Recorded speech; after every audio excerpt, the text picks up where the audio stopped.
Renu Rana Rana.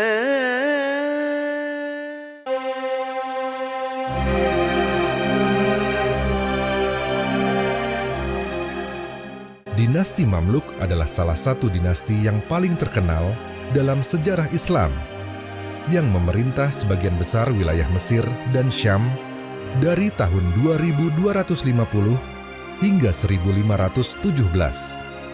Dinasti ini memiliki asal-usul yang unik, terutama karena para pemimpin awalnya bukan berasal dari keturunan bangsawan Arab, melainkan dari kelompok budak tentara yang kemudian berhasil merebut kekuasaan. Berikut adalah gambaran sejarah awal dinasti Mamluk yang dimulai dengan peran penting mereka dalam menjaga kestabilan dunia Islam pasca kekhalifahan Abbasiyah dan penurunan dinasti Ayyubiyah.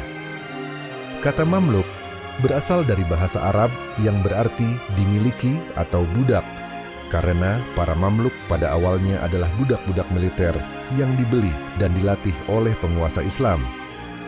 Mereka berasal dari berbagai wilayah, termasuk Turki, Kaukasus, Ethiopia, dan Asia Tengah. Dan mereka dikumpulkan, dilatih, dan dijadikan tentara elit oleh penguasa Ayyubiyah di Mesir dan Syam. Perekrutan Mamluk. Para budak Mamluk awalnya dipilih dari daerah-daerah yang dikenal memiliki kualitas tentara yang kuat, terutama dari Turki, Kaukasus, dan Ethiopia. Mereka dibeli oleh penguasa Islam, terutama penguasa Ayyubiyah, dan kemudian dilatih dalam seni perang dan taktik militer. Mereka menjadi pasukan elit yang sangat terlatih dan setia kepada penguasa yang membeli mereka. Para Mamluk dilatih dalam berbagai bidang, terutama dalam hal kepemimpinan militer dan taktik perang. Mereka seringkali diberi pendidikan agama Islam, keterampilan administratif, dan pengetahuan tentang seni peperangan. Mamluk adalah pasukan yang sangat disiplin dan terorganisir. Pada awalnya, para Mamluk berada di bawah komando penguasa Ayyubiyah yang didirikan oleh Salahuddin pada abad ke-12. Mereka memainkan peran penting dalam mempertahankan wilayah Mesir dan Syam dari ancaman Salibis dan pasukan-pasukan musuh lainnya. Mamluk menjadi pasukan elit bagi penguasa Ayyubiyah yang mempercayakan mereka untuk mengawal kekuasaan dan melindungi kerajaan dari ancaman eksternal dan internal. Mereka seringkali diberi tanggung jawab dalam perang melawan Salibis dan pasukan-pasukan Mongol.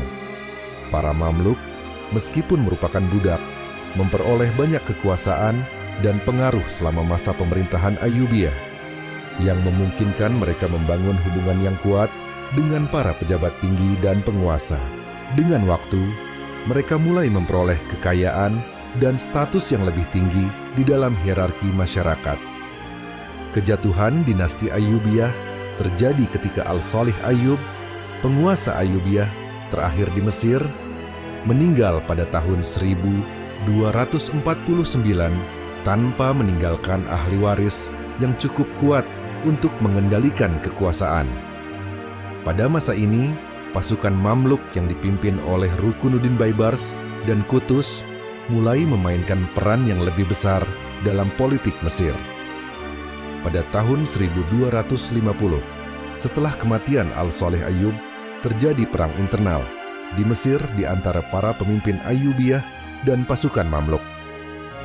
Pasukan Mamluk berhasil meraih kemenangan dan merebut kekuasaan. Khalil, putra Al-Salih Ayyub, yang masih muda, tidak mampu mempertahankan kekuasaan, dan para Mamluk memutuskan untuk mengangkat pemimpin mereka sebagai penguasa baru. Pada 1250, dinasti Mamluk resmi berdiri setelah Qutuz menjadi sultan pertama yang memerintah Mesir. Namun, Qutuz tidak bertahan lama, dan pada 1260, setelah kemenangan gemilang dalam pertempuran Ain Jalut melawan pasukan Mongol, Baibars menjadi penguasa baru Mesir dan mulai mengkonsolidasikan kekuasaan Mamluk di seluruh dunia Islam. Salah satu peristiwa penting yang menandai kebangkitan dinasti Mamluk adalah pertempuran Ain Jalut pada tahun 2260, di mana pasukan Mamluk yang dipimpin oleh Sultan Qutuz dan Baibars mengalahkan pasukan Mongol yang sebelumnya berhasil menguasai sebagian besar wilayah Timur Tengah. Pertempuran Ain Jalut menjadi titik balik bagi dunia Islam, karena kemenangan ini menghentikan ekspansi Mongol ke arah barat dan menjaga wilayah Mesir, dan Syam tetap berada di bawah kendali Islam. Kemenangan ini memperkuat posisi Mamluk sebagai penguasa sah di Mesir dan wilayah sekitarnya. Setelah pertempuran Ain Jalut, Baibars menjadi penguasa yang sangat kuat dan berperan penting dalam konsolidasi kekuasaan Mamluk. Sebagai penguasa, Baibars berfokus pada pembangunan infrastruktur, penguatan militer, dan stabilisasi politik. Baibars membangun masjid, benteng, dan kanal di wilayah Mesir dan Syam untuk meningkatkan kestabilan politik dan ekonomi. Baibars juga memperkenalkan perdagangan yang lebih terstruktur, memperkuat kontrol atas jalur perdagangan yang penting. Baibars bersama dengan pemimpin Mamluk lainnya berhasil menciptakan sistem pemerintahan yang efisien yang memungkinkan mereka mengelola wilayah yang luas dan menanggulangi ancaman dari pasukan Mongol, Salibis, dan berbagai pemberontakan lokal. Sistem pemerintahan Mamluk yang unik melibatkan kontrol ketat atas pasukan militer dan pembagian kekuasaan di antara para komandan militer yang sebelumnya adalah budak-budak. Pasukan Mamluk terorganisir dengan baik dalam regu-regu kavaleri yang sangat terlatih dan dilatih untuk berperang di medan perang dengan kecepatan dan kelincahan yang luar biasa. Pemimpin Mamluk seringkali diangkat dari kalangan mereka sendiri yang sebelumnya adalah budak, tetapi telah memperoleh kepercayaan dan kewenangan atas wilayah yang mereka kuasai. Para penguasa Mamluk ini dikenal memiliki kekuatan yang besar dan kemampuan yang luar biasa dalam memimpin pertempuran. Dinasti Mamluk berkembang dari kelompok budak tentara yang dilatih oleh penguasa Ayyubiyah, menjadi kekuatan politik yang dominan di Mesir dan Syam setelah merebut kekuasaan pada tahun 1250. Keberhasilan mereka dalam mengalahkan pasukan Mongol di Ain Jalut menegaskan posisi mereka sebagai penguasa yang sah di dunia Islam. Selama berkuasa, para Sultan Mamluk seperti Baibars memainkan peran penting dalam memperkuat stabilitas politik, memperluas pengaruh Islam, dan mengembangkan infrastruktur di wilayah yang mereka kuasai, menjadikan dinasti Mamluk sebagai salah satu dinasti yang paling berpengaruh dalam sejarah Islam. Pada masa dinasti Mamluk yang memerintah Mesir dan Syam dari tahun 1250 hingga 1517, peperangan menjadi aspek penting dalam mempertahankan kekuasaan dan memperluas wilayah. Dinasti ini terkenal karena keahlian militer mereka yang luar biasa, dan banyak peperangan besar terjadi di bawah kepemimpinan Sultan-Sultan Mamluk yang terkenal seperti Baibars, Qutuz, dan Sultan Barquq. Berikut adalah sejarah beberapa peperangan utama yang terjadi selama masa pemerintahan dinasti Mamluk. Salah satu pertarungan paling penting dalam sejarah dinasti Mamluk adalah pertempuran Ain Jalut yang terjadi pada tahun 2260 di Palestina. Pertempuran ini merupakan pertempuran penentu antara pasukan Mamluk dan Mongol. Pada abad ke-13, pasukan Mongol yang dipimpin oleh Hulagu Khan telah mengalahkan banyak kerajaan besar di dunia Islam dan bahkan menaklukkan Baghdad pada tahun 1258. Setelah keberhasilan mereka di Timur Tengah, Mongol bergerak ke barat dengan tujuan menguasai wilayah Syam dan Mesir. Pada saat yang sama, Qutuz, pemimpin dinasti Mamluk yang baru saja merebut kekuasaan di Mesir, dan Baibars, salah satu jenderal terkemuka, memimpin pasukan Mamluk untuk menghadapi ancaman Mongol. pasukan Mamluk yang terdiri dari pasukan berkuda dan tentara yang sangat terlatih berhasil mengalahkan pasukan Mongol dalam pertempuran ini, meskipun pasukan Mongol lebih besar dan lebih berpengalaman. Kemenangan ini sangat penting karena menghentikan ekspansi Mongol ke barat dan melindungi wilayah Islam dari ancaman yang lebih besar. Pertempuran Ain Jalut dianggap sebagai salah satu kemenangan terbesar dalam sejarah dunia Islam. Sejak awal pemerintahan dinasti Mamluk, mereka menghadapi ancaman dari kerajaan Salib yang telah hadir di wilayah Syam. Pasukan Salib telah menguasai kota-kota seperti Acre, Tripoli, dan Antioch, dan berusaha menguasai seluruh wilayah Palestina. Salah satu kemenangan paling penting yang dicapai oleh Mamluk adalah penaklukan Acre, kota pelabuhan terakhir yang dikuasai oleh pasukan Salib. Pada tahun 1291, Sultan Al-Ashraf Khalil dari dinasti Mamluk mengorganisir serangan besar-besaran untuk merebut Acre. Setelah pengepungan yang panjang, pasukan Mamluk akhirnya berhasil menghancurkan pasukan Salib dan merebut kota tersebut, yang secara efektif mengakhiri kerajaan Salib di Palestina. Setelah kekalahan mereka di Ain Jalut, pasukan Mongol tidak berhenti untuk mencoba menaklukkan wilayah-wilayah yang dikuasai Mamluk. Sultan Baybars dan penerusnya, seperti Qalawun, terus-menerus berperang melawan pasukan Mongol yang mencoba menyerang wilayah Mesir dan Syam. Pasukan Mongol sempat menguasai beberapa wilayah di Syam, termasuk Damaskus dan Aleppo. Namun, setelah kekalahan di Ain Jalut, Mamluk melancarkan serangkaian serangan balasan yang mengakibatkan Mongol kehilangan dominasi mereka di wilayah Syam. Selama beberapa dekade, pasukan Mamluk dan Ilkhanat Mongol, kerajaan Mongol di Persia, terlibat dalam pertempuran sporadis di daerah Syam dan Mesir. Meskipun ada beberapa pertempuran kecil, Mamluk mampu menjaga kedamaian relatif di Mesir dan mempertahankan kemerdekaan dari ancaman Mongol. Pada abad ke-16, dinasti Mamluk mulai mengalami kemunduran karena serangan dari Kekaisaran Utsmaniyah. Sultan Selim pertama dari Utsmaniyah berambisi untuk memperluas kekuasaannya ke dunia Arab, termasuk Mesir yang berada di bawah penguasaan Mamluk. Perang besar antara pasukan Mamluk dan Utsmaniyah terjadi di Marj Dabik dekat Aleppo pada tahun 1516. Dalam pertempuran ini, pasukan Utsmaniyah yang lebih besar dan lebih terorganisir berhasil mengalahkan pasukan Mamluk. Kemenangan ini membuka jalan bagi Utsmaniyah untuk menguasai Mesir dan mengakhiri kekuasaan Mamluk di wilayah tersebut. Setelah kemenangan di Marj Dabik, Sultan Selim pertama melanjutkan serangan ke Mesir dan merebut Kairo pada tahun 1517, menandai berakhirnya pemerintahan dinasti Mamluk dan dimulainya periode penguasaan Utsmaniyah di wilayah Mesir dan Syam.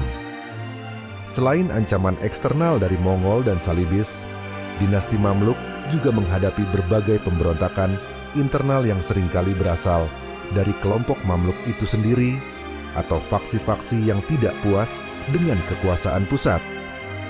Setelah kematian Sultan Qutus, pasukan Mamluk seringkali terlibat dalam perselisihan internal tentang siapa yang seharusnya menjadi penguasa berikutnya.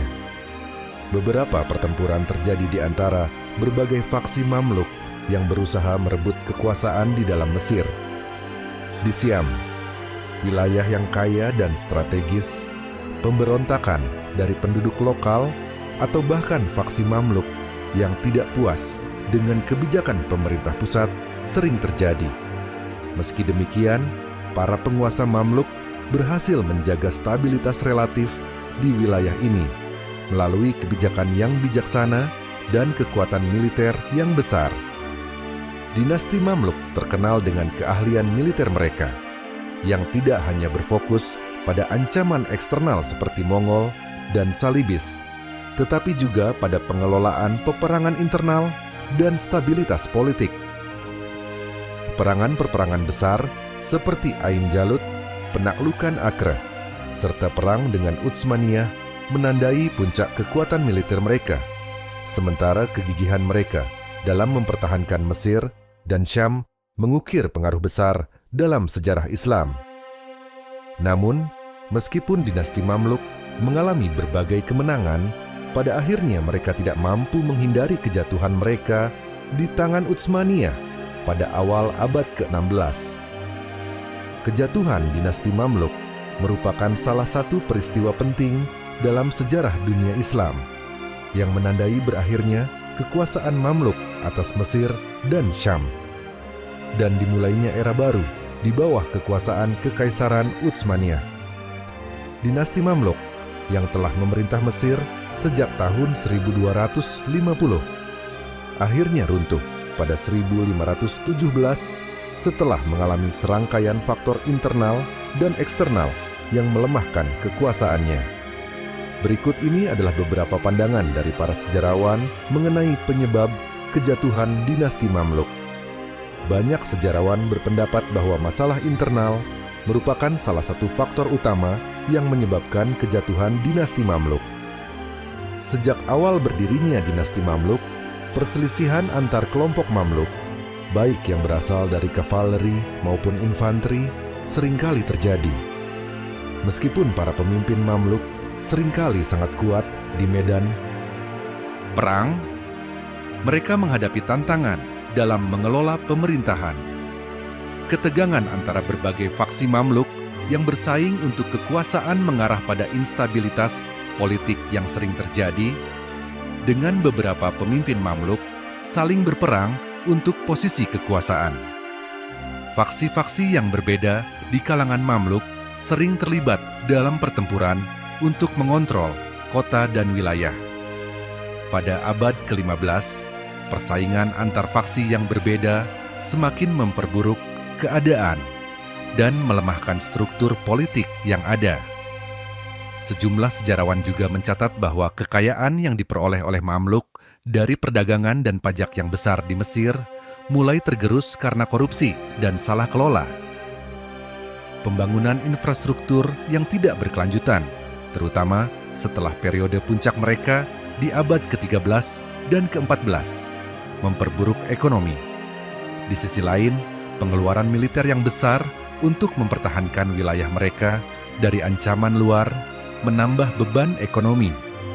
Mamluk merupakan dinasti yang dibangun oleh budak-budak yang dilatih menjadi tentara, dan meskipun mereka mencapai puncak kejayaan militer, ketergantungan pada sistem budak ini juga menjadi masalah di akhir pemerintahan mereka. Ketidakmampuan untuk memperbarui dan memperkuat struktur militer menyebabkan pasukan Mamluk menjadi lebih lemah dan tidak terorganisir dibandingkan dengan kekuatan baru yang muncul. Salah satu penyebab utama kejatuhan dinasti Mamluk adalah serangan dari Kekaisaran Utsmaniyah yang semakin menguat pada abad ke-16 di bawah kepemimpinan Sultan Selim pertama. Sejarawan menganggap invasi Utsmaniyah sebagai titik akhir dari dinasti Mamluk. Pada awal abad ke-16, Utsmaniyah telah menjadi kekuatan militer dan politik yang sangat dominan dengan wilayah yang meliputi Anatolia, Balkans, dan sebagian besar Timur Tengah. Di bawah Sultan Selim pertama, Utsmaniyah mengincar Mesir, wilayah yang menjadi bagian penting dalam jaringan ekonomi dan keagamaan dunia Islam. Kekuasaan politik dan militer yang kuat dari Utsmaniyah di bawah Selim pertama membuat posisi Mamluk menjadi semakin terancam. Konflik utama yang menandai kejatuhan Mamluk adalah pertempuran Marj Dabiq pada tahun 1516. Dalam pertempuran ini, pasukan Mamluk yang dipimpin oleh Sultan Al-Ashraf Khalil kalah telak oleh pasukan Utsmaniyah yang dipimpin oleh Sultan Selim pertama. Pasukan Mamluk yang terorganisir buruk dan tidak mampu mengalahkan pasukan Utsmaniyah yang lebih besar dan lebih terlatih, meskipun mereka memiliki kekuatan yang cukup besar. Kekalahan ini membuka jalan bagi invasi Utsmaniyah ke Mesir. Setelah kemenangan di Marj Dabiq, Sultan Selim pertama melanjutkan serangan ke Kairo dan akhirnya berhasil menaklukkan Mesir pada tahun 1517. Penaklukan ini menandai berakhirnya dinasti Mamluk dan memasukkan Mesir ke dalam Kekaisaran Utsmaniyah. Banyak sejarawan berpendapat bahwa kelemahan militer juga berperan dalam kejatuhan dinasti Mamluk.